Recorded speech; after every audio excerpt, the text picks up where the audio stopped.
सर्वाधिक। और अब आपके इंतजार की वो घड़ी खत्म हुई। मैं निवेदन करूंगा हरियाणा के 36 बिरादरी के नेता, किसानों के मसीहा, जन जन के प्रिय जननायक, यशस्वी नेता प्रतिपक्ष चौधरी भूपेंद्र सिंह हुड्डा जी से वो आए और आपको संबोधित करें। आदरणीय चौधरी भूपेंद्र सिंह हुड्डा जी।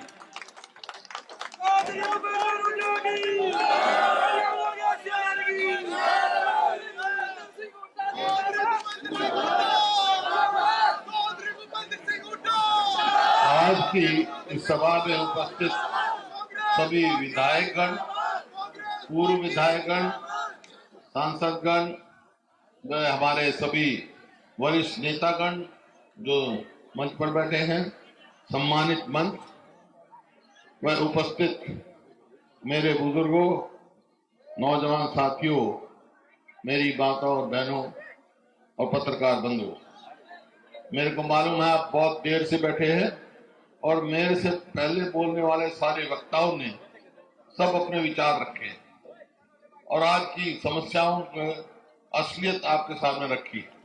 मैं समझता हूं कोई बताए कहे न कहे, आप सबको मालूम है कि आज क्या हो रहा है, क्या थे हम, कहां पहुंच गए हैं, ये क्योंकि आप स्वयं भुगतभोगी हैं।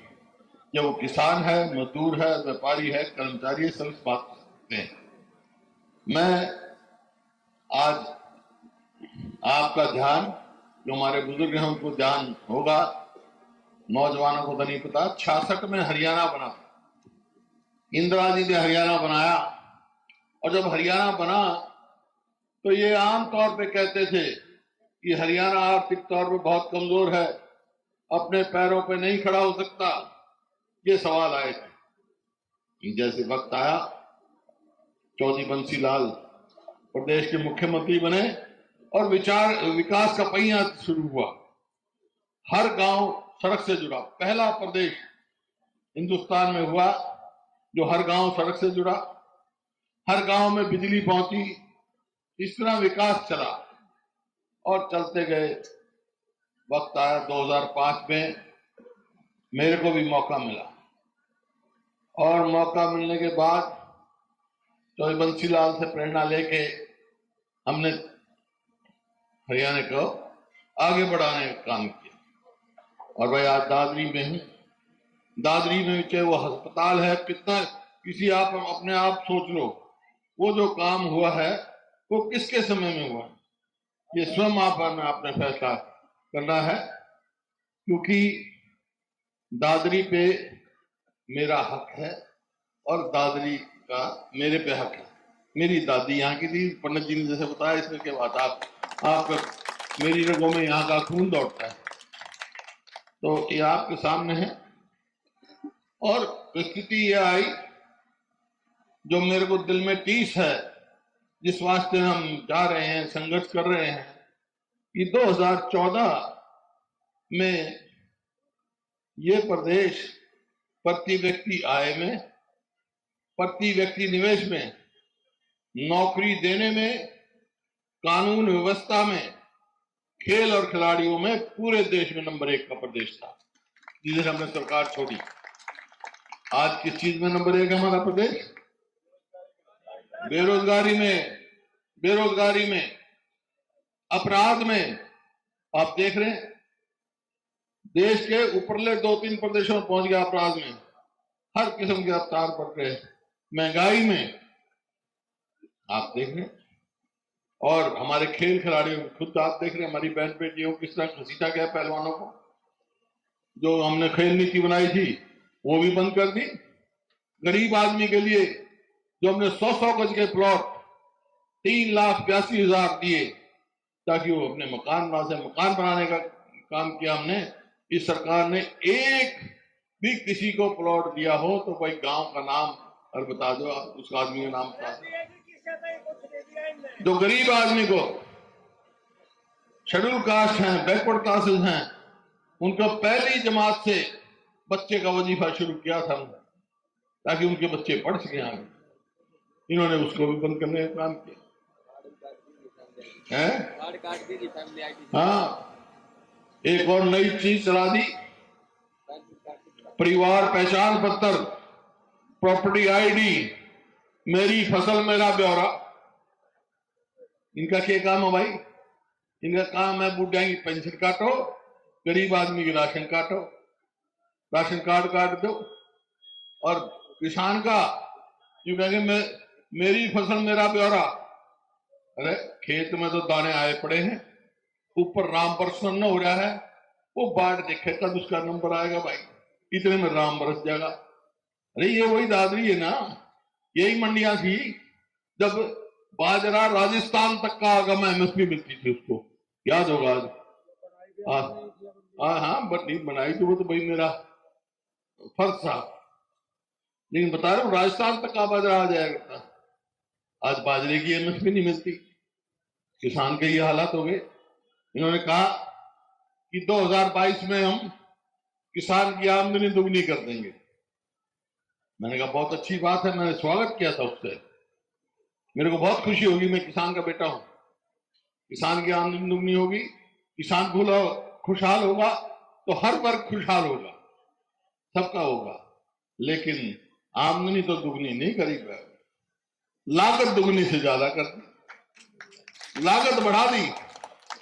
खाद का क्या भाव था भाई, आज खाद का क्या भाव है? कीटनाशक दवाइयों का क्या भाव था, आज क्या भाव है? अरे रेट भी बढ़ा दिया खाद का, अरे वेट घटा दिया, रेट बढ़ा दिया, वेट घटा दिया। 50 किलो का घट गया 45 का 40 किलो कर दिया। ये स्थिति है। बिजली देख लो। तो ये बात है, मेरे को इस बात की टीस है कि मेरा प्रदेश, मेरा किसान, मेरा मजदूर, व्यापारी जो खुशहाल था, आज कहां? जैसे मैंने कहा, तो भाई ये बात मैं लेके आया। अब सवाल इस बात का है, अगर किसान का भला करना है, गरीब आदमी का भला करना है, व्यापारी का, कर्मचारी का भला करना है, एक तो कानून व्यवस्था सबसे पहले ठीक होनी चाहिए। आपको याद होगा 2005 में इस प्रदेश में भी कानून व्यवस्था नाम की चीज कोई नहीं थी। जब हमारे को मिला 2 महीने के अंदर अंदर सारे बदमाश भगा दिए थे यहां से। मैंने कह दिया था बदमाश या तो हरियाणा छोड़ जाओ या मुख्य धारे में आ जाओ, फिर मौका मिला तो ये काम करके फिर दिखाओ तुम्हें, ताकि हम शांति से रखें, हमारी बहन बेटियां शांति से इज्जत से रहे, किसी इज्जत ना लुट जाए। ये बात तो मैंने मन बनाया भाई इनसे टक्कर ले लूं, लेकिन तुम्हारे से इजाजत लेके लूंगा। एक बात जरूर है, आप जब जाओगे गांव में लोगों के पास, ये जरूर पूछेंगे भाई ठीक है तो हरियाणा इतना पिछड़ गया, लेकिन कांग्रेस की सरकार आ गई तो भाई तुम क्या करोगे, पूछेंगे ना, तो तुम क्या कहोगे? मैं जो कहता हूं वो करता हूं। आपको याद होगा किसी ने नहीं कहा था बिजली के बिल 1600 करोड़ एक कलम से माफ किए थे, और सबसे ज्यादा लाभ दादरी को हुआ था। जब अपना रणबीर सिंह जी विधायक थे तो इन्होंने मेरे को कहा कि यहाँ बिल भी डबल है, गहराई के हिसाब से बिल का रेट बता दें। मैं जब भी कह दिया एक रेट लगेगा भाई, और जाकर केवल 10 पैसे करके गया था। आपको याद होगा इन चीजों को। तो मैंने कहा आपसे पूछेंगे भाई सरकार आएगी तो आप क्या करोगे, तो आप कह देना जो हम कहते हैं वो करते हैं। हमारी सरकार आएगी, सरकार बनते भाई पहला काम करेंगे, हम अपने बुजुर्गों का सम्मान करेंगे, 6000 महीने की पेंशन करेंगे, 6000 बूढ़े के और 6000 बुढ़िया के। और ये मेरी बहन बेटियां माताएं आई हुई हैं, आजकल सब रोटी जो है गैस से पका है। जब हमारी सरकार थी तो गैस के सिलेंडर का भाव 400 था, आज 1100 हो गया। हमारी सरकार आएगी तो भाई गैस का सिलेंडर का दाम 500 रुपए से ज्यादा नहीं होगा।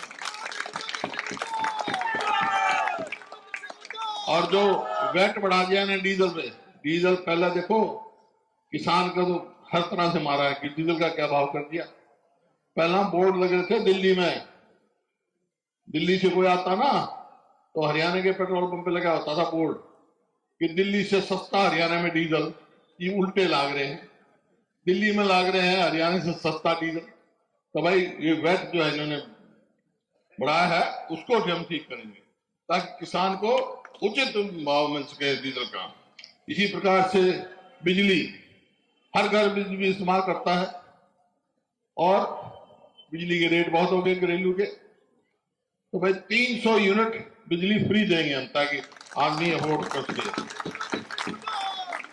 बेरोजगारी बेहिचा, जैसा अभी चर्चा किया, इन्होंने क्या किया, 2 लाख आज सरकारी पक्की नौकरी खाली पड़ी है लगाएंगे, और रोजगार कौशल रोजगार निगम चला दिया।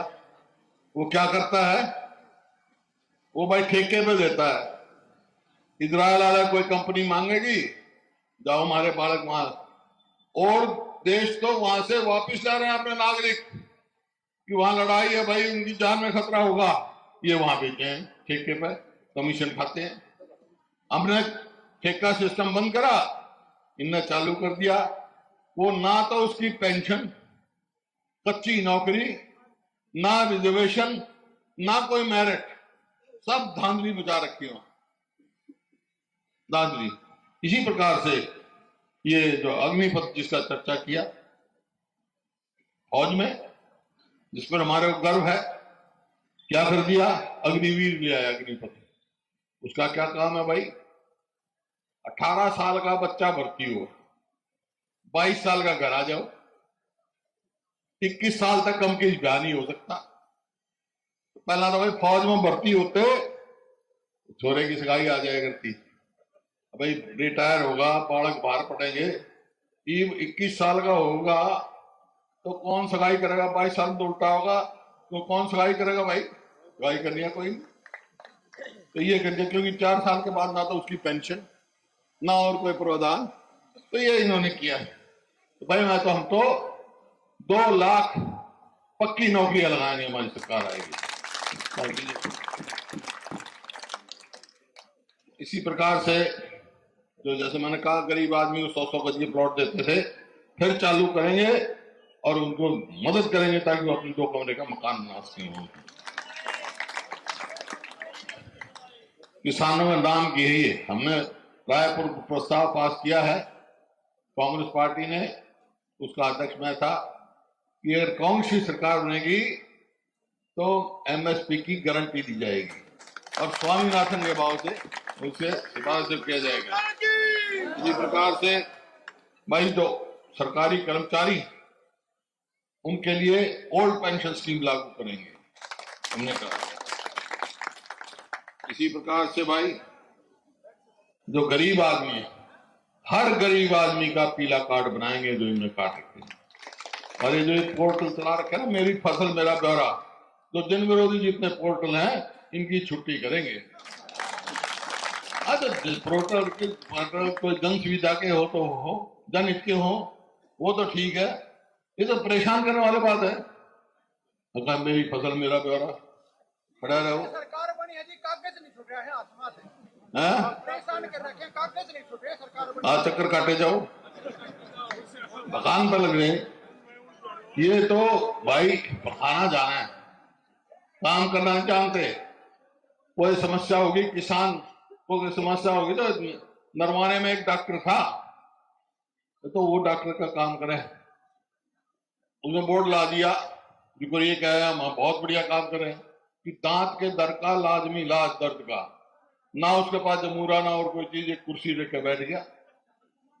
तो एक आया, जाड़ में दर्द, दवाई भी कुछ नहीं, 2 शीशी धर रहा था वो पानी की, मिर्चा के पानी की, बैठा, बोला तो कुर्सी पे बैठ गया, उसकी आंख में वो डाल दिया मिर्चा का पानी।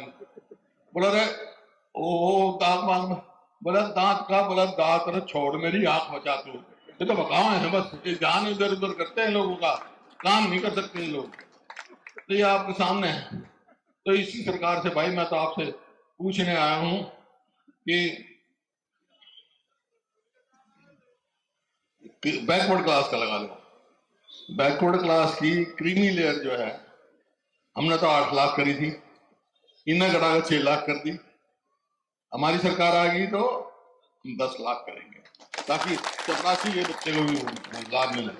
तो इस प्रकार से तो ये बातें और बहुत सारी बातें मैनिफेस्टो हमारा बनेगा जब और बात आएंगी। महिलाओं के लिए अलग हम बनाएंगे मैनिफेस्टो और भाई बुजुर्गों का सबका रखेंगे। लेकिन बात तो ये आज मैं आपसे इजाजत लेने आया हूँ और आशीर्वाद लेने आया हूँ इस भूमि का, क्योंकि मेरे तो भाई खून में रिश्ता है इससे। आशीर्वाद लेने आया हूँ। आप कहो इस सरकार से टक्कर ले लूं, साथ दोगे? हाथ खड़े करके बता दो। दोनों सीट यहाँ से जिताओगे तो फिर जीत ही जाओगे भाई। बहुत बहुत धन्यवाद। जय हिंद।